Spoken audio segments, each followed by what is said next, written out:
And as I leave, we are leading global campaigns against illegal wildlife trade and in favour of 12 years of quality education for every girl. And we have the flag, the Union flag, going up in 9 new missions in the Pacific, the Caribbean and Africa, and more to come, so that we have overtaken France to boast the biggest diplomatic network of any European country.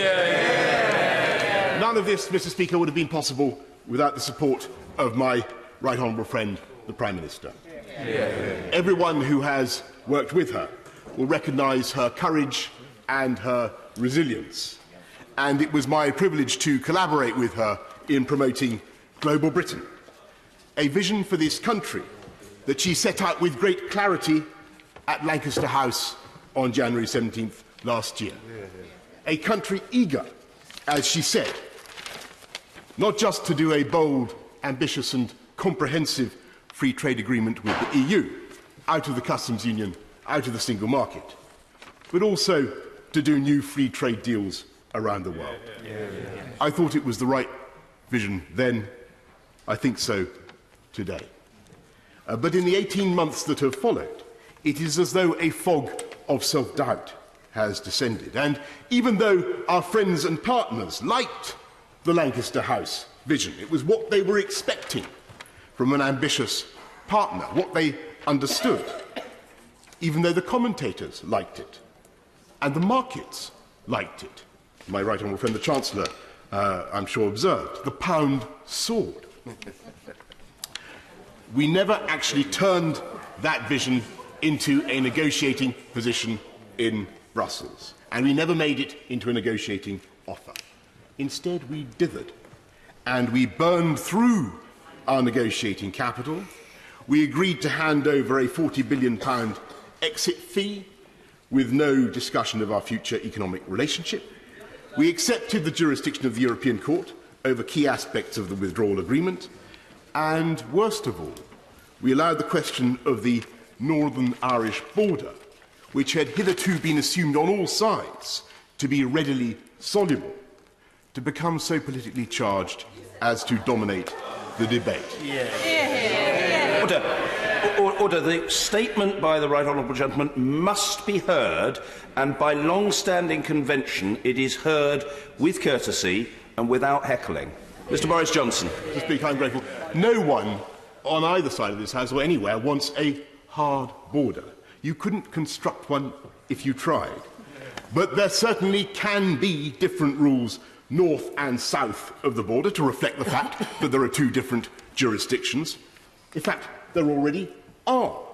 There can be checks away from the border and technical solutions, as the Prime Minister rightly described at Mansion House.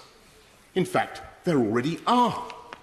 But when I and other colleagues, and I single out my right honourable friend, the Honourable Member for Horton, Price and Howden, proposed further technical solutions to make customs and regulatory checks remotely, those proposals were never even properly examined, as if such solutions had become intellectually undesirable in the context of the argument. And somehow, after the December joint report, whose backstop arrangement we were all told was entirely provisional, never to be invoked, it became taboo even to discuss technical fixes. So, Mr. Speaker, after 18 months of stealthy retreat, we have come from the bright certainties of Lancaster House to the Chequers agreement, and you put them side by side. Lancaster House said laws will once again be made in Westminster. Chequers says there will be an ongoing harmonisation with a common EU rulebook. Lancaster House said it would be wrong to comply with EU rules and regulations without having a vote on what those rules and regulations are. Chequers now makes us rules takers. Lancaster House said we don't want anything that leaves us half in, half out, and we do not seek to hold on to bits of membership as we leave. Chequers says that we will remain in lockstep on goods and agri-foods and much more besides, with disputes ultimately adjudicated by the European Court of Justice.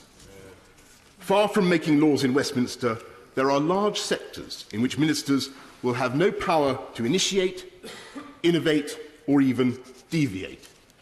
After decades in which UK ministers have gone to Brussels and expostulated against costly EU regulation, we are now claiming that we must accept every jot and tittle for our economic health with no say of our own and no way of protecting our businesses and entrepreneurs from rules now and in the future that may not be in their interests.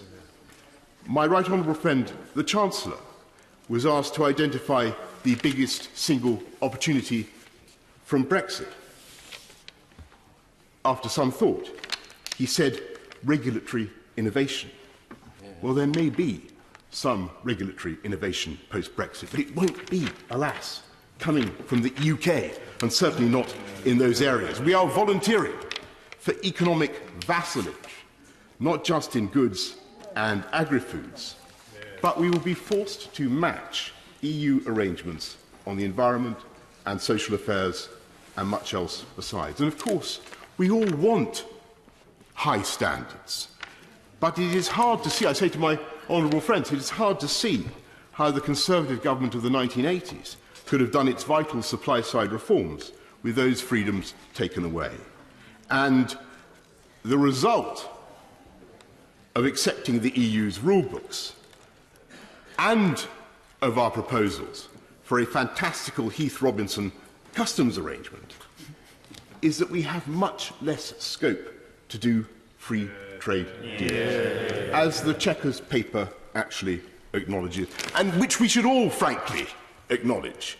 Because otherwise, if we pretend otherwise, we continue to make the fatal mistake of underestimating the intelligence of the public, saying one thing to the EU about what we are doing, and then saying another thing to the electorate. And given that in important ways, this is Bino or Brino or Brexit in name only, I'm of course unable to accept it, as I said, or to support it, as I said in the Cabinet session at Chequers. And I'm happy now to speak out against it and be able to do so. Mr. Speaker, it is not too late to save Brexit. We have time in these negotiations. We have changed tack once, and we can change again.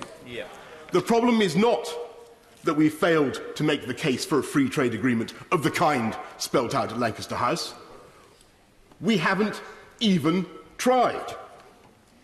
We must try now, because we will not get another chance to get it right. And it is absolute nonsense to imagine, as I fear some of my colleagues do, that we can somehow afford to make a botched treaty now and then break and reset the bone later on. Because we have seen, even in these talks, how the supposedly provisional becomes eternal. And we have the time, and I believe the Prime Minister has the support of Parliament. Remember the enthusiasm for Lancaster House and for Mansion House. And it was clear last night, that there is no majority in this House for a return to the customs union. With goodwill and common sense, we can address the concerns about the Northern Irish border and all other borders. We have fully 2.5 years to make the technical preparations, along with preparations for a world trade outcome. Those preparations which we should now accelerate. We should not and need not be stampeded by anyone.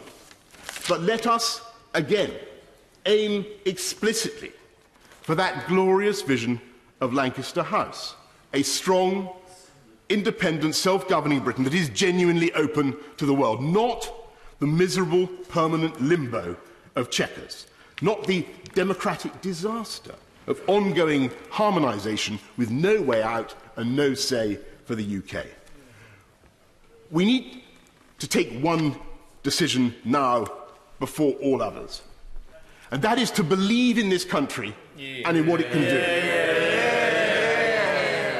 Because I can tell you, Mr. Speaker, that the UK's admirers, and there are millions, if not billions, across the world, are fully expecting us to do what we said and to take back control and to be able to set new standards for technologies in which we excel, to behave not as rules takers, but as great independent actors on the world stage, and to do free trade deals, proper free trade deals for the benefit and the prosperity of the British people.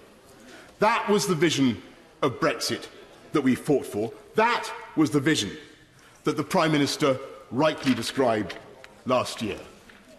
That is the prize that is still attainable. There is time.